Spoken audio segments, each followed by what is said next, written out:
questions about anything?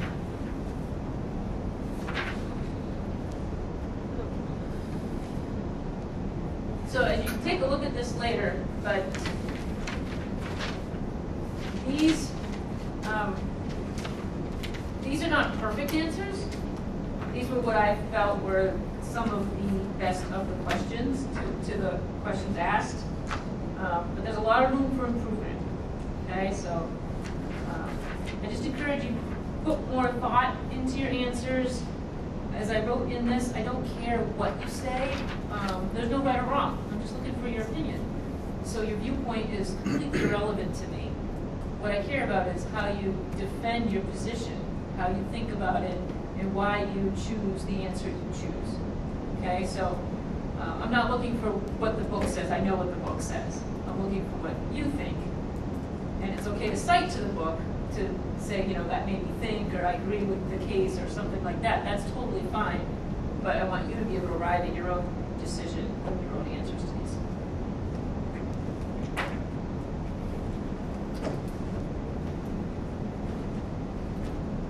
And I will put the questions up for next week. Try to do it tomorrow. If I don't get to it tomorrow, I'll do it Monday. But I'll give you extra time.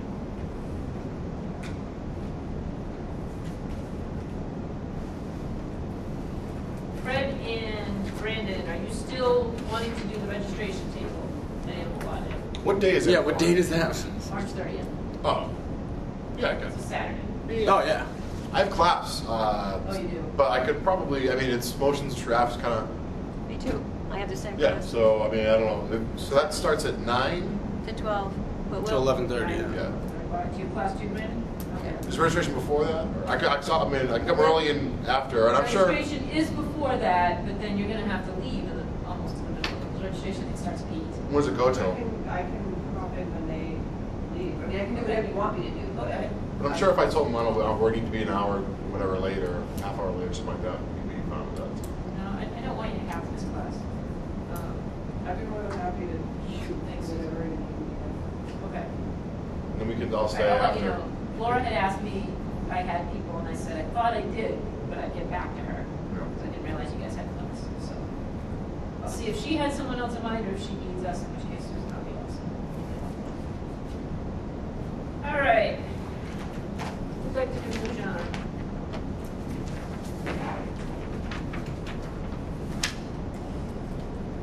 I'll do it. Ujan versus Defenders of Wildlife, 1992. The issue was whether the plaintiff's injury in fact met the injury in fact test for standing. The facts: citizens brought a suit challenging the new regulation of the Endangered Species Act. A provision of the act gave authorization for standing to citizens. The suit concerned when the federal government could comply with the act. Under the rule, the federal government could comply with the act only for the actions taken in the United States or in high seas. Respondents' claim to injury is the lack of consultation with respect to certain funded activities abroad increased the rate of extinction of endangered and threatened species. Respondents had to submit affidavits of evidence showing through specific facts not only that the listed species were in fact being threatened by funded activities abroad, but also that one or more of the respondents' members could be directly affected apart from their special interest in the subject. Procedural history is the Court of Appeals focused on the affidavits of the two defendant members. Both defenders had traveled outside the country and observed the habitats of endangered species. Both defenders claimed the endangered species were suffering harm because of American-funded projects abroad. The Secretary of Interior filed a motion for summary judgment, and he was granted it, right? And the holding was respondents failed to show injury and redisability since the agencies funding the project were not parties to the case. In addition, American agencies funding the project supply only a fraction of the funding for the foreign project. And then they based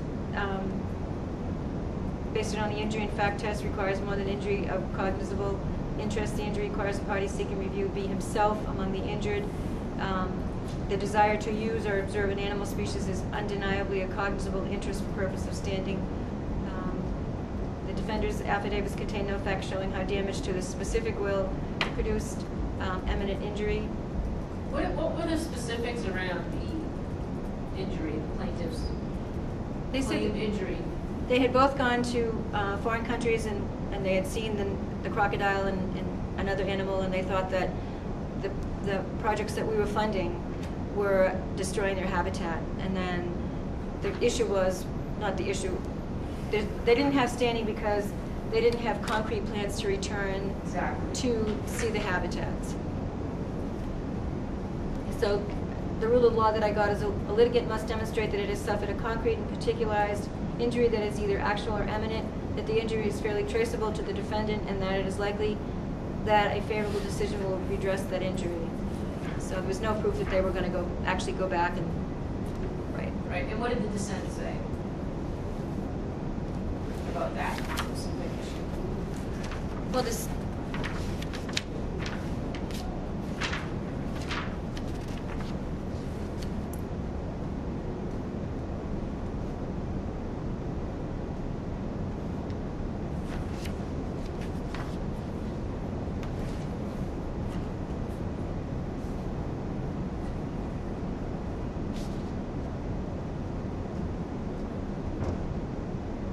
Do you remember what the dissent said about the plans to go back?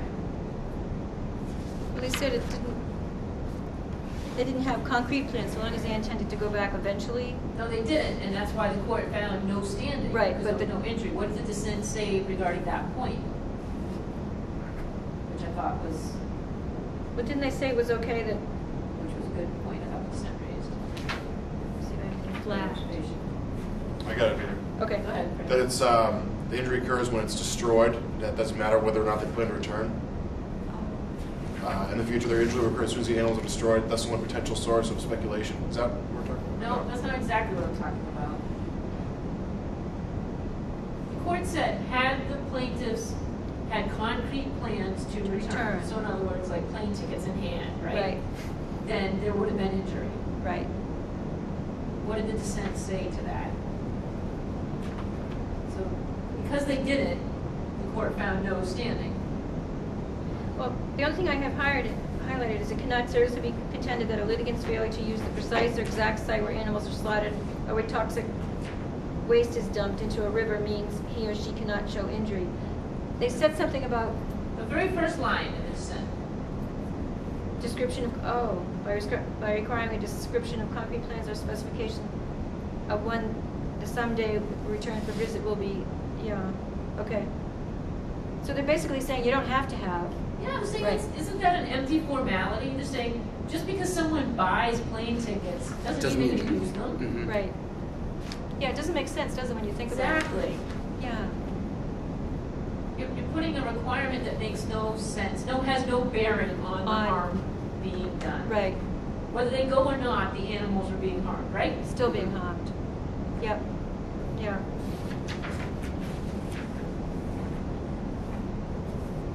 So, in this case, the court wanted to see an injury to the person, presumably financial, by plane tickets or having some evidence of a demonstrated interest, I guess.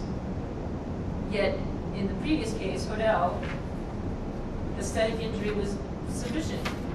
So if they had gone and showed their tickets and said, yeah, we're going back tomorrow, Exactly. Right. Whether they were or not. whether they were or not, right. Just because you have them, it doesn't mean you're going, right. Right.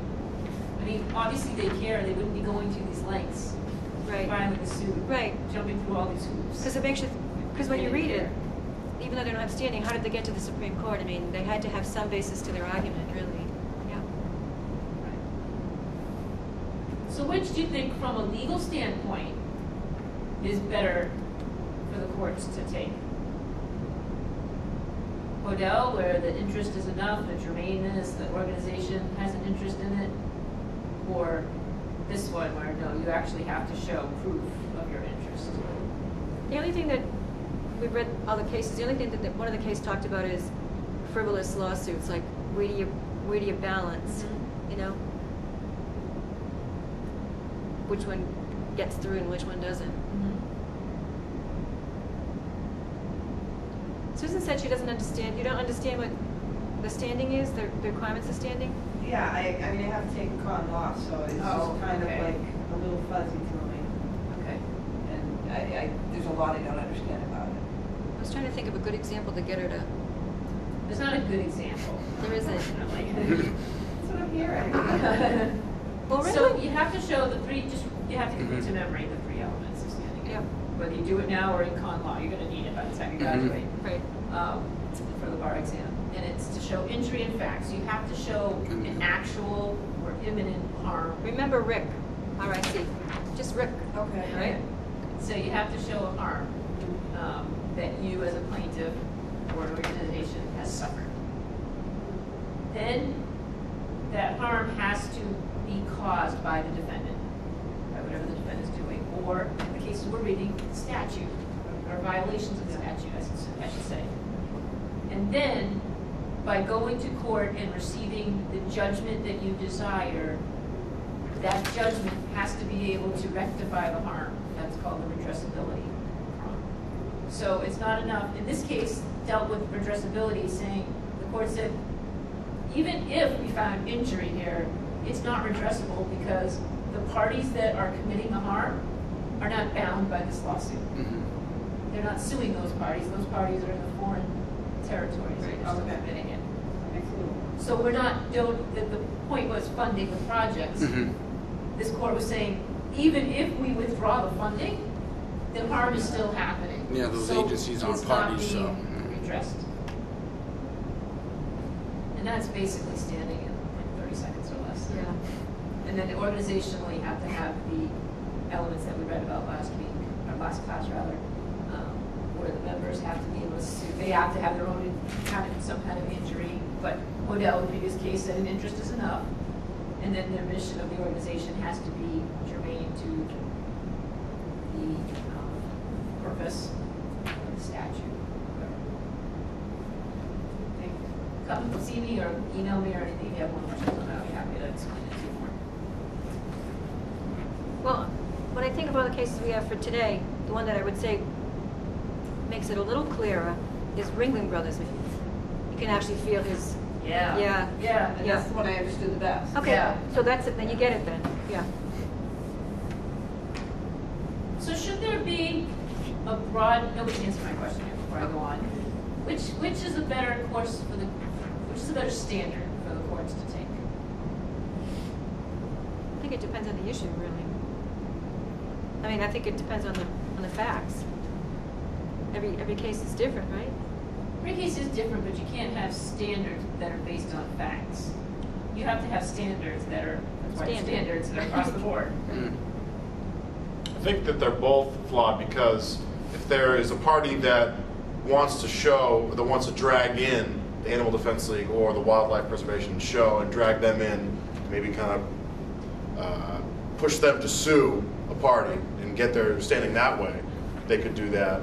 Or they could buy plane tickets or do some superficial thing to kind of pull in their standing that way. So I think it's tough to go either way, but I think it's, if you kind of, I would definitely swing to the side more of looking at the organization itself and how, what do you want to call them, how valid they are, how substantial they are. That would be, it's a better test than the actions that someone could do in a matter of 5 minutes of going online and buying tickets. So you're thinking that instead of having standing requirements, or in conjunction with, the court should evaluate the plaintiff? Yeah, because I mean, if you look at, say, It's a more question.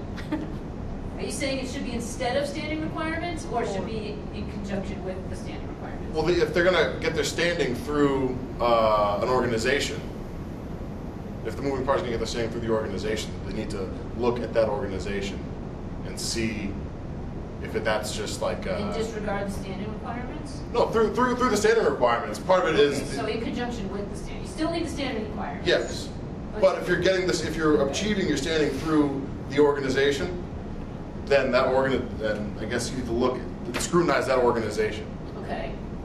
as to how long they've been around, the purpose of it, and what. What about individuals?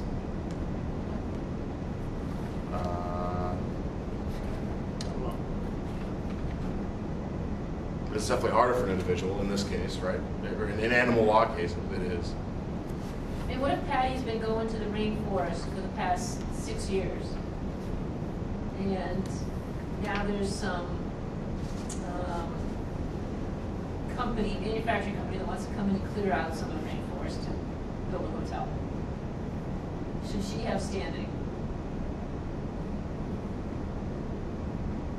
As an individual.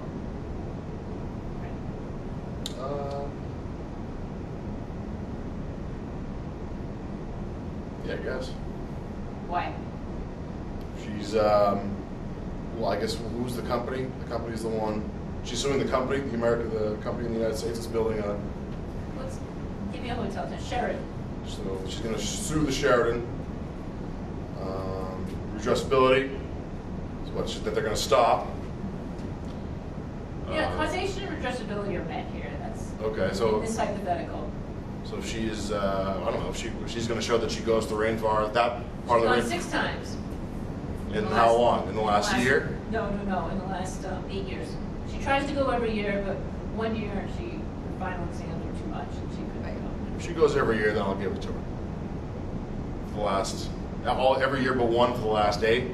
That's a pretty good track record there for me. I'd buy that. Even though she doesn't have plane tickets to go this year.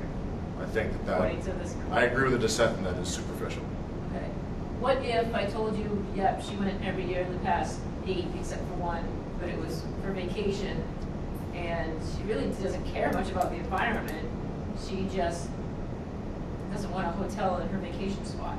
Then that's no good, because she can find a rainforest-like area in other parts of the world, and it's not specific to that patch of land that the Sheraton wants to build on.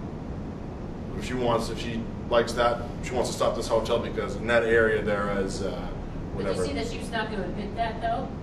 Yeah, but I think you can look at why or what she does and why she goes there, and that's where you can find So it. you think that you'd be able to trip her up if she weren't really going there for an environmental purpose? Yeah, well, she's Cover that? she's an animal law advocate, and she goes there every year to, I don't know, study or something like that. But if she's Just to watch the animals. yeah, but if she whatever, she's a chef and she goes there every year. Well, she's going there to enjoy the scenery. She's not going there for that acre of land to study. So what you're saying is now you're amending your answer to say you need more information. The fact that she's gone there, before you said she's gone there 6 of the last 8 years, that does it for me. I'll give her standing. Yeah, well, she's going there 6 out of the last 8 years for the purpose of enjoying a tropical area. No, I know, but your original answer didn't. Oh, because I thought we were talking about I thought it did, but I That don't was know. me just throwing in different Yeah, I thought we were talking about scenarios. Okay, you just assumed she would go there for animal law purposes. yeah. Environmental reasons. Well, does it matter if it's environmental purposes or if it's just for enjoyment? Because of the injury, in fact, because if your injury is you don't get, maybe I'm wrong, but if your injury is that you can't enjoy a tropical whatever area, then that's not really an injury. Then you can go down the street or go to Go find another. go to Cancun or go somewhere else. You don't have to go to this specific area. What wasn't the whole issue that like these whatever animals were only located in this this patch of land? So. My hypothetical is a little different. I was just trying to see where we go from down on granting standing. It's tricky though. It What do you is. think about it? So do you think the court should adopt a more narrow standard or leave it kind of liberal? I like I think liberal. kind of liberal. Me too. How do you guard against frivolous lawsuits? I disagree with Brandon on that. I feel like you would narrow. If someone's going to challenge the Constitution of the United States, like the most important document that exists for our purposes, then I think you really got to come correct with a pretty solid case. How are you challenging the Constitution? Well, she's suing on the grounds of something being unconstitutional, right? Is that what she's doing? She's suing. Oh, I guess she's not. These cases are about harm to animals or the environment. Yeah, you're right. I'm saying for standing. Brandon, continue. Well, I just look at Your it like colleague interrupted you and tried to shoot you down. Well, like you With said nonsense. with the last case, as far as the dissent, like if you had a plane ticket, that would make it fine. When it really comes down to it, it's like, do you want something that just shuts it down, or do you want something that's open-ended where you can actually argue your situation? I just feel like you said in that last one, the dissent said, you know, what's a plane ticket? Does that say would that have made it right? You know, are you definitely going to use it? Anything, you know what I mean? So when it comes down, I'd rather have something you can argue over something that says, boom, no, you don't have this, so you don't have an interest, no injury. Susan, you also agree with the liberal approach, just frivolous lawsuits don't concern you? Obviously, they concern me, but to what extent do you close the door to keep those out? I think that you kind of have to either balance it or manage it or find some way to do that. What would be the harm in a frivolous lawsuit? In this area, what would be a frivolous, what would be a frivolous lawsuit? Relating to animals? Yeah.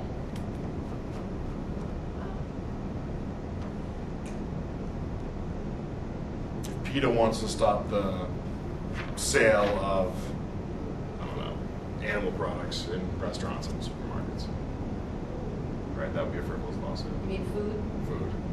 So PETA wants to make everybody vegetarian, suing, I don't know, every food distributor. What if Lynn has an ordinance now where all pit bulls have to be muzzled, right? So what if I was a pit bull owner and I wanted to challenge that? Would that be? We'll get to that. We do a whole, I think that's coming up. Okay. Next week. Restrictions, yeah. Because Fred read the wrong week. So he can help us on that if you want. Well, Fred, I would come back and say, just to play devil's advocate, why is a case like that frivolous? Why do you consider that frivolous? It doesn't Because seem, the majority of people eat meat? it just doesn't seem reasonable. Why not? I don't know. The average person, I don't know, you can't, I don't know, maybe that's bad. I was just trying to think of an example. Why is it that frivolous? Yeah, why do you think that would be a frivolous suit? So I think it would just take up a lot of the court's time, and it's not a good use of taxpayer dollars or the court's time to shut down. I don't know. My stupid specific example Yes. is that if you want to stop, put an injunction on restaurants and supermarkets to stop selling meat products or animal byproducts. That's a huge source of business and hurt the economy or the livelihoods of. It would do way more harm to the economy than it would good for the purpose of, or PETA's purpose. That'd be my What argument. about the fact that it would maybe raise awareness for the negative effects of eating meat and open people's eyes who might not already know about the benefits of vegetarianism? So the outcome of the lawsuit or the fact that there would be a lawsuit? The fact that there would be a lawsuit. I think that's just that PETA, if PETA wants to raise awareness that they should go through marketing and other channels and not through Okay. the court system. That'd be my argument to that. Okay. What about if it was a lawsuit for only liver? Or tripe? You know, like cow stomach, and would that be less frivolous? Fred? If it's PETA bringing it to stop the slaughter of animals. No, but even as far as, you know, the liver and the stomach, they have all kinds of junk in there, you know what I mean? It's not, you know what I'm saying? Like the liver processes whatever the animal eats, the liver processes it, so that's probably not all that hot for people to eat. Yeah. So would that be less frivolous? Sure. Might be. Well, I think you have to, at this point, not define frivolous. One person is not going to feel it's frivolous, and another person will. And we could find a subject that's near and dear to his heart, that he would not feel as frivolous that the majority of people might. Well, that's what I was kind of going with this. Like, I wonder how much, even if you loosen the requirements of standing a little bit to allow more people to achieve it, or organizations to achieve it, is it really going to result in a bunch of frivolous lawsuits? I mean, in Fred's scenario, can you think of anybody who's going to get standing in that case?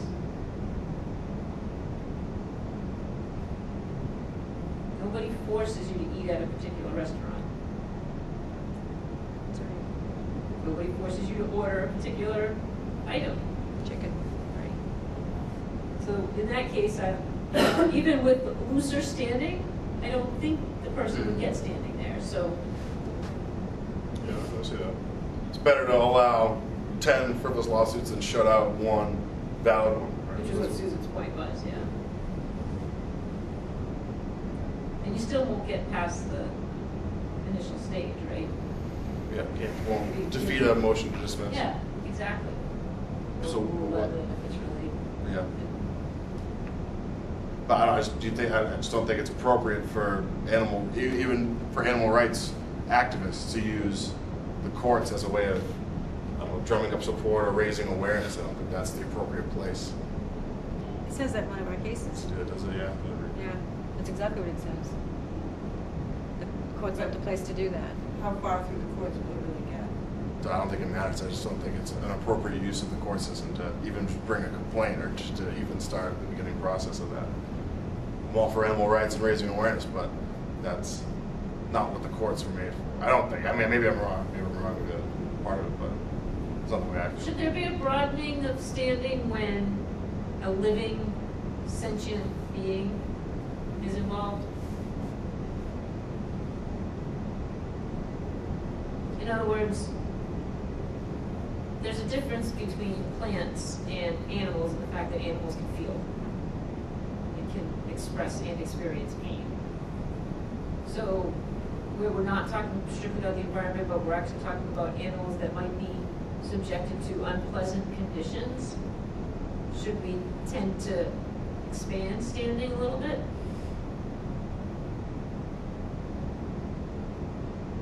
As opposed to trees. I don't mean to sound like this, but trees are pretty important. You're going to lose your clean air, and I'm not talking about the effect. I'm talking about the conditions that the subject matter is in. So, like, if an animal is suffering, as opposed to it may become extinct, I guess is what I'm saying. If it's living in conditions that are unpleasant, should we tend to expand standing more for that? you're both going to come out to light it.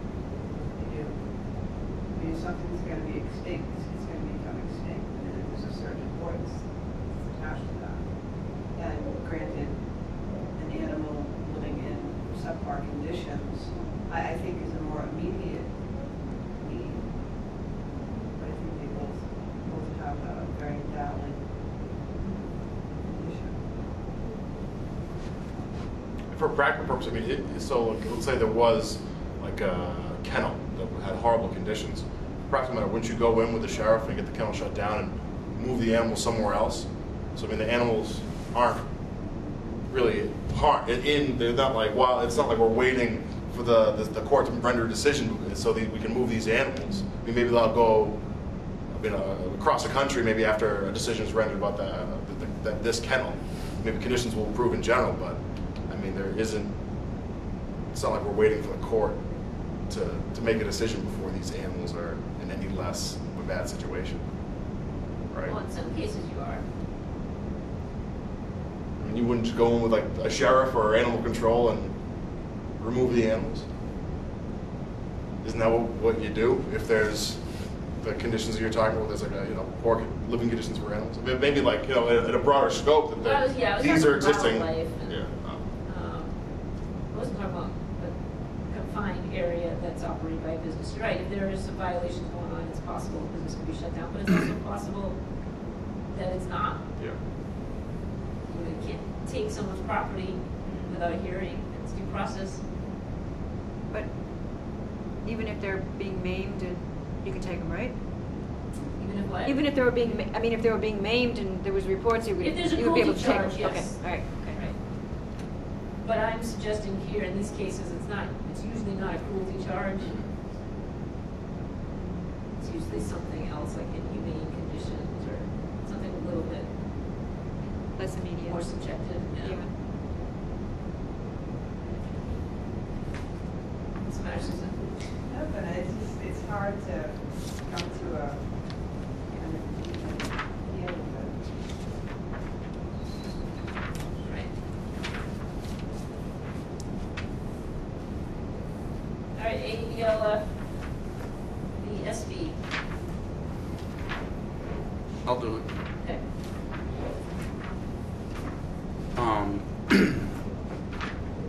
So in this case, animal welfare groups and 2 individuals challenged the regulation by the Department of Agriculture that failed to include bird, rats, and mice as animals within meaning of Federal Laboratory Animal Welfare Act. Right. They jointly brought So suit. what does the Animal Welfare Act do? The Animal Welfare Act requires of dealers and exhibitors and instructors and instructs the Secretary to promulgate standards for humane care of animals and record keeping by dealers, exhibitors, and research facilities. Right, it's to make sure the welfare of the animals is good and humane. But what's excluded from that, the act, from the definition of animal? Mm-hmm. The term animal means any living. Oh, no, what's excluded? Yeah, I know. That's why I'm just trying. I'm not even trying to read it. I have it right here. Excluding birds, mice, and rats. Right, And just set aside. Yeah. right. Okay, continue. Mm-hmm. So we have 2 individuals. What is one individual? Knowles. Yeah, I have it right here. It's Dr. Knowles. Patty? Dr. Knowles. Yeah, what is she? She's a researcher, and she says that by excluding those animals will cause her problems in her research because they'll be deprived. The conditions won't be what they're supposed to be. and Strauss is the other one. Right. And what's he? He's an attorney and member of one of the oversight committees that register facilities. He alleges that he was chosen as a member intended to provide representation for general community interest in the proper care and treatment of animals. As a committee member, he's charged with various duties, inspecting his facility to ensure compliance with the Act, reporting on violations of standards promulgated by the Secretary, and ensuring that animals' living conditions will be appropriate for their species in accordance with the Secretary's regulations. Yes, he's claiming that he doesn't have the guidelines to do the job properly. To know what the Without should relevant be. guidance, yeah. Right. And what do the organizations complain? The fund and society, so it's 2 different ones, complain that exclusion of birds, rats, and mice from the definition of animal hampers their attempts to gather and decimate information on laboratory conditions for those animals. Disseminate. Yep. Oh, disseminate, sorry. If the definition were broadened, regulated laboratories would be legally obliged to provide information about their treatment of animals to the Secretary, who in turn would include it in his annual report to Congress.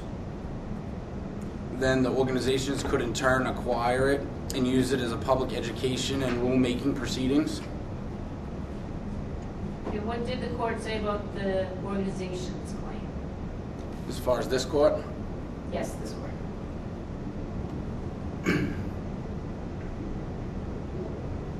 right here.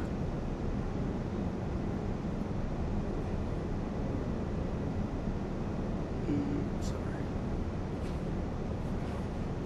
Found that the organizations have not asserted any claim within the zone of interest protected by the Act. So they vacated the district court's judgment. He failed the zone of interest test that we learned about last class. And what did the court say about the plaintiffs? And as far as Knowles' claim failed because she failed to meet the imminence test and instead expressed an assertion of a future injury. And Plaintiff Strauss failed to present a cognizable claim of injury in fact, where his claim rested more on the executive enforcement of the act. So the court said his claim doesn't even rise to the level of Knowles's. This is just an attempt to compel enforcement of a law. There's no injury there. That's the wrong court. They say it's the wrong court. Oh, that was the wrong court. Right, for his issue of... Did I write down the wrong one? Yeah, no, wrong court for his issue of vindicating the public interest. Oh, yeah, Yeah. no, this court's saying he has. Okay, yeah. No, nobody has standing. I thought you were telling me I Yeah. had the wrong court. No. Right, nobody has standing, exactly. They did meet, right. So what did the dissent say?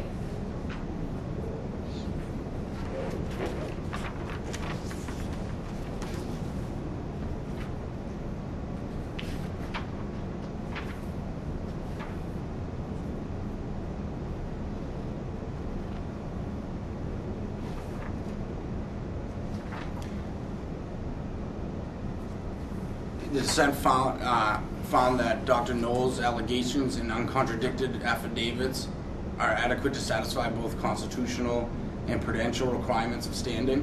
But why?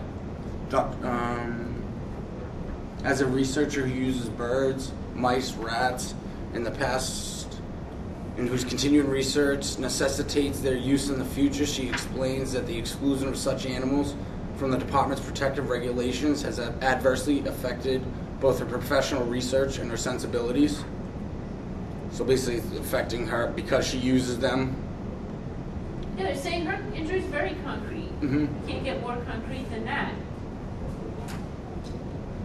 Yeah, Her they talk about... experiments are suffering. Her work suffers when the animals are deprived. She can't adequately They perform her deprive job. food, water, clean up. Now, you think she would have standing, maybe. When you read Yes, the case, she you would. go, oh, she's got it, and then you go, nope, she doesn't. Yeah, and then the mistreatment has caused her personal distress Yep. at witnessing the plight of the mistreated animals. Yeah, and this court says, courts before this have held that not being able to watch animals in their natural habitat constitutes an injury. Never How come mind. working with them, not being able to Yeah. work with them doesn't? It's weird, isn't it? Yeah, I think this is very wrongly decided. Yeah. What about the fact that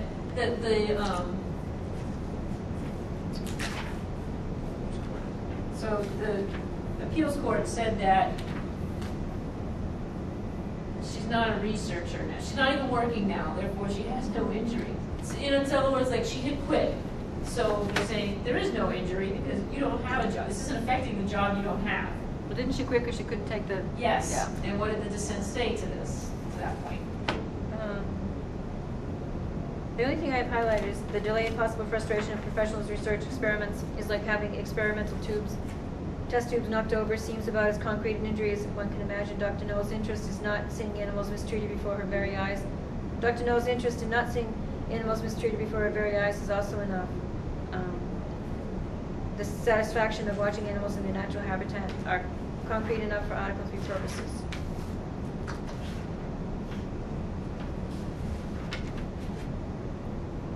So you don't have what the court said about the work? No. Remember that part? No. The court said, well, you kind of did say it, Patty, but I'm changing the words a little bit.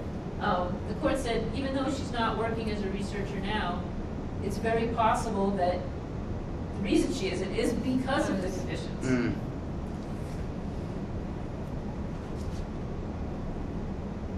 And that it's very likely she would return because of her training and experience. Here's 16 years. Right, yeah. The conditions are better.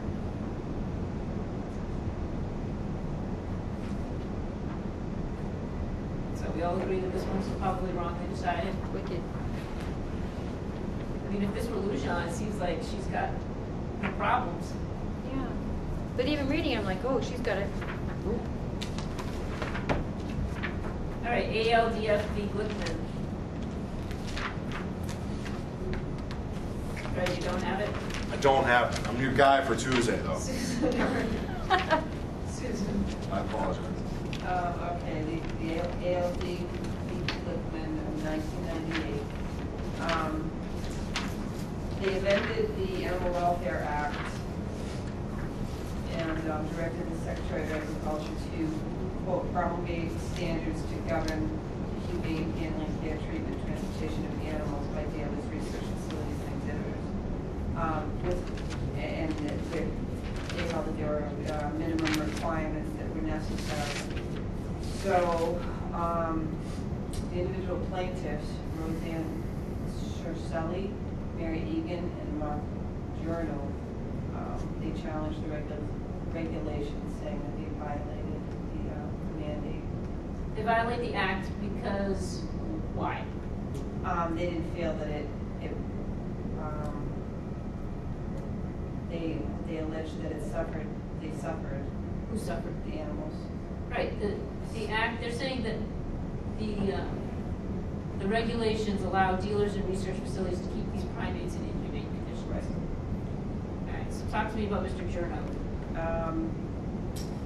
His affidavit is an a statement of the injuries that he suffered. And what did he claim? He had been employed or volunteered for various rescue organizations. He was trained in wildlife rehab and getting experience in investigating complaints. So he had a good background as far as that was concerned. He visited the Long Island Game Farm and Zoo at least 9 times between 1995 and 1996. So in 1 year. 13 months.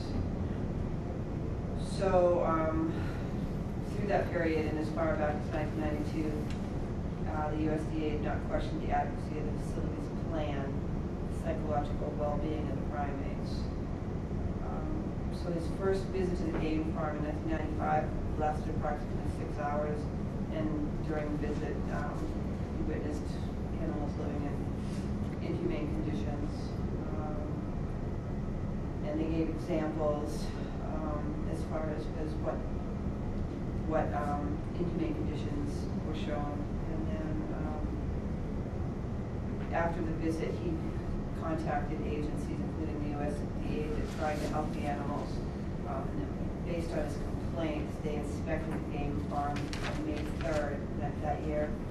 And the report stated that they found the facility in compliance. So it kind of kept going on. And they talked about farming the chimps, Samantha, the snow. Did he have standing in the end?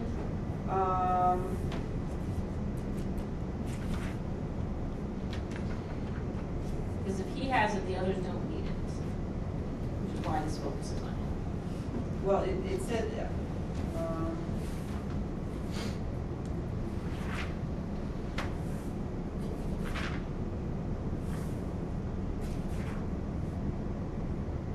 It said that he accordingly met all 3 of the constitutional requirements for standing. That's right. Did you happen to catch why? I know you're still trying to figure out what standing is, so I'll walk you through it. No. Okay. He had his injury was seeing the inhumane treatment, and he's a frequent visitor, so he goes a lot. He established causation because if the defendant had enacted stricter regulations, Fred, can you put this one away, please? I'm sorry. If the defendant had enacted stricter regulations, he wouldn't be seeing the inhumane conditions. So because of the defendant's allowance for this to happen, he's subjected to this. If that weren't allowed to happen, then it's redressable. There would be he wouldn't be seeing the inhumane conditions. There wouldn't be any. So that's the causation. Then the redressability would be the stricter regs would improve the conditions, so the harm wouldn't exist anymore.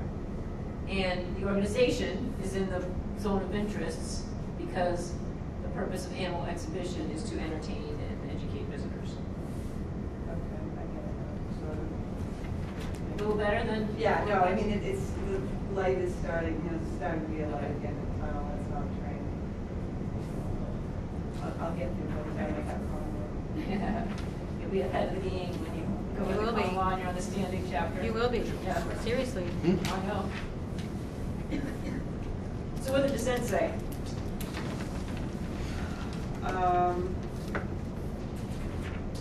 They said, the jury concluded that he had, Chernoff had a cognizable constitutional interest in viewing particular primates kept under humane conditions.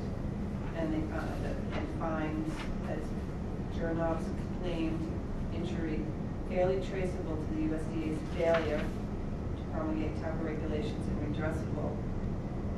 That's what the majority said. Okay. What did the dissent say? Did you? So the dissent's always going to have the opposite viewpoint. Is that in the conclusion, that he has a standing to sue? No, the Below dissent would it. be after. It starts on page 352. Goes to 352. So, do you have it, Brandon? Or I'm not sure. I just So- have, go ahead, Patty. we should not lightly tinker with the constitutional source of federal judicial power, even when we may sympathize with the ideological goals of plaintiffs in a particular case. Yep, and the dissent also said humaneness is subjective. Yep. You know, how can you say that he has injury by seeing these inhumane conditions when something might be inhumane to him may be perfectly humane to you? Just something else, yeah. Yep. Which is not an unreasonable point of view. So if he had it, why didn't the researcher have it? It's weird, isn't it? I know. It's very convenient. A lot of times you see these cases, the court backs into the decision it wants to hold, it wants to find. It Oh, interesting, okay. knows what it wants to hold. Mhm. It has to How do you find get a way to there? get there, exactly. Yeah, yeah. It's the truth. I see that in a lot of cases. Like, we have to A lot go of here. cases in common law, are they politically Just like motivated? Had to get there. How can we get that? Like I just said, Obamacare. They're like, how do we get there? And let's find a way to get there. And the dissent also said standing is limited to cases where government action threatens to reduce the number of animals, which is the whole extinction argument. Yeah. They said, taxation, you can tax You know, people. that's their opinion, not necessarily. You know, yes, it is. Yeah. Get you for $1,000. What's They're gonna have to pay 2 months. So So, does Max Allen. What's fine? looking at the last few plaintiffs in these cases, is there a significant difference in terms of injury in fact, redressability, and causation? No, I don't think so either. One gets it, one doesn't.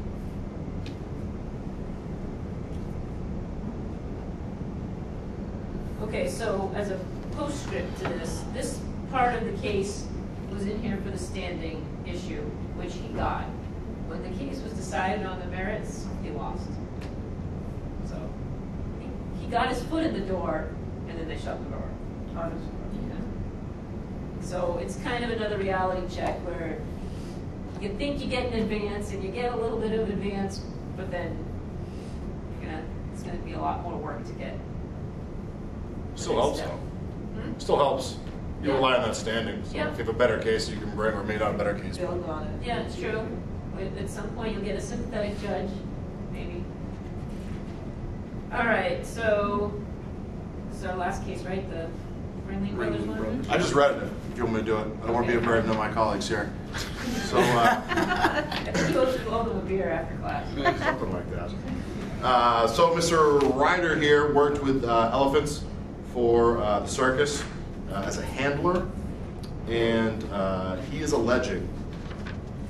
Well, he's suing to stop the what he views as the mistreatment of the animals. I guess the animals were hit and whipped, and they showed stressful behavior. And again, this is an issue of standing, and he was granted standing on the fact that he formed a close relationship with the elephants, and that he is unable to return to view them because he'll witness that they're still being harmed. And the court likened a situation to the case where they were dumping chemicals in the river, and someone wanted to go and form a relationship with the river, sorry, with the scenery, wanted to enjoy the scenery, won't be able to do that because of the pollutants. And here, the court even said that they didn't have to, you wouldn't even have to visit the animals again, but just knowing the fact they're still being mistreated is enough to show the injury. Yeah. Do you agree? Yeah. Why? Because, I mean, he's just asserting the rights of these animals that don't have a voice, and he's just showing that, I guess, that he's formed such a close bond with these elephants that their injury is his Let's talk about that. This is the first case in the standing section that we've read about where the emotional attachment was a factor, and it happened to be a factor in the plaintiff's favor. Is there enough of a difference or a significant difference between aesthetic interest and an emotional one? Or can the emotional connection be a factor in the aesthetic interest in order to get standing? You can? How so? I'm just reading what I had here. But, like in this case, the court says that he was emotionally attached during his tenure with Ringling Brothers.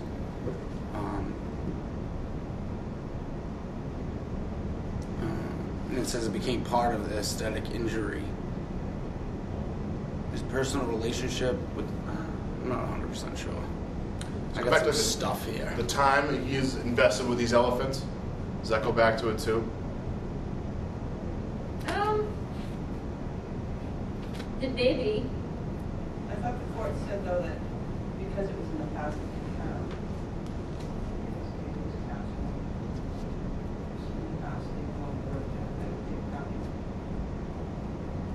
This court said that. yeah, it says, because his exposure to mistreatment of the elephants in the past did not cause him any present injury. Yeah, but they found his present injury to be the fact That's the district court. That's the district. Yeah. Okay. Yeah. that Ryder has also stated a desire to visit the animals, making his injury present or imminent. And it, No, yeah, this court found standing. yeah. Right. And they found it in part based on his emotional connection Mm-hmm. to the elephants. But the court didn't care about the elephants. Came around and said that. Continuing harm to the animals is not not our main focus. Yeah, right. That's not what they were concerned with. But I guess it's only for the matter of the standing, though, right? Right. So that just kind of jumped off the page as being an aggressive statement, but I guess it's not. So is there a true difference between aesthetic and emotional injury? Or is it just lawyering? I don't think the court see it. So in legal terms, you're saying no, there's not a difference. Yeah. I mean, they can probably make a good argument for it. But the reality of it is probably not an issue. Well, they could be connected. And they have to be, right? Yeah, they have. Huh? They don't have to be, but they could be, right? I mean, if you In want to some go... ways, don't you think emotional connection is stronger than aesthetic interest? Because the courts have held aesthetic interest counts as injury in fact. There's no such holding for emotional connection. Yeah, again, you go back to how do you prove it? Right. The only way to show it is through. Yeah. So now, another unfortunate note. So if you saw the notes after this case went to trial. So he had standing, which meant he could proceed to trial. Yep. Okay. Well, at the trial, the court chose not to rule on the merits, but it found that he did not have standing. So the next court said, no, you know what, he doesn't have standing. Awful. So Supreme Court. another example of how a court can evaluate standing at every stage of the game. So just because you get it in one court doesn't That's mean you're true. going to get it in the next court. That's true, I didn't think of that. And the standard of analysis can differ with each court too. So whereas we just saw in this case, whereas the district court said, no, past years has nothing to do with it. we're talking about imminent injury, past, there's nothing. This court said, of course it does, look at the emotional connection. Well, then the next court at trial said, yeah, it's not, there's no standing here. Almost seems like a waste of time and money to even bring these cases. And this goes back to my question at the beginning of class about frivolous lawsuits. So what one court might consider this a frivolous lawsuit, not one of us in this room considered it. I don't even think the subject matter is considered frivolous. I mean, it's not like meat being sold in New York restaurants. I mean, that's more about, it's closer to frivolous than. So that's my point, like, how can we determine, how can we say it's gonna open up to frivolous lawsuits when there's not even a standard definition of what's frivolous? There's not even a clear definition of what's frivolous. But I wonder if his loss on the next level had anything to do with Ringling Brothers being circus and family orientated and all that. You know what I mean? Like, what would happen to the circus if they took the elephants? Pockets and. I was gonna say Yeah, having more deep money pockets, than this yeah. fund Right, or right, whoever's funding I wonder. this to get these small victories Lobbying, yeah, that they're I getting. wonder. Who's funding that? Right, don't take the elephants away from the kids. You know? But so this gentleman here is suing on the fact that they're in violation of the Endangered Species Act, which probably says that you can't mistreat or abuse endangered species, right? That's what we're suing Is on. this an ESA complaint? Because I don't Isn't think it? so. No. She's claiming the elephants are endangered species and that the circus mistreated the elephants in violation of the Endangered Endangered Species Species Act. Act. So right, Oh, that's yeah. Oh, Asian elephants. Okay. so. Because I mean, I can see where the court. Maybe I don't say I agree with, but I can see where the court says, if you don't like the way these elephants are treated, then don't go to the circus. Right. So that's how they're dismissing it. Maybe. I don't know why. I wasn't privy to the court that dismissed it. That's true. I'm just saying, like, So I don't know why they did it. wouldn't it be a better case to make that? Tried looking it up, no, couldn't find anything in Westlaw. But isn't the better case that they're in violation of a statute, a cruelty statute, or like an endangered species act? Isn't that a stronger case to make? It is, but how's he going to get standing? There is a way through the Endangered Species Act, but we haven't gotten there yet. Is that the private citizen action? Yeah, Yeah. pretty good. Citizen suit. Yeah. It just seems weak when you say that it hurts my feelings when. But I'm not saying that that's an invalid claim. I'm saying it's a weak in the eyes of the court. It hurts my feelings when they whip the elephant. I think that's a pretty weak argument. Yeah. If you're going for an injunction. Do you think there'd be a better way to do it? No, if they're in violation of the statute, they're in violation of There the must have statute. been a reason why they didn't go that route. I'm thinking maybe it's not clear, And the statute's probably worded because they so were it gives. killing the animals. Yeah. I don't know what the mistreatment provision is in the ESA. Yeah, that's interesting. I think it has to do with deep pockets. All right, I'll see you guys today. Great weekend. Me too. To score the bees game. Oh, I know. Let's try to pull it up on the side. Feel weird. Oh, really? I know. Probably back all line. No score in the second. That's me. It's my middle name. Yeah. What's the judgment call right now? Oh, I'm going home. What are you, crazy? But I look at it.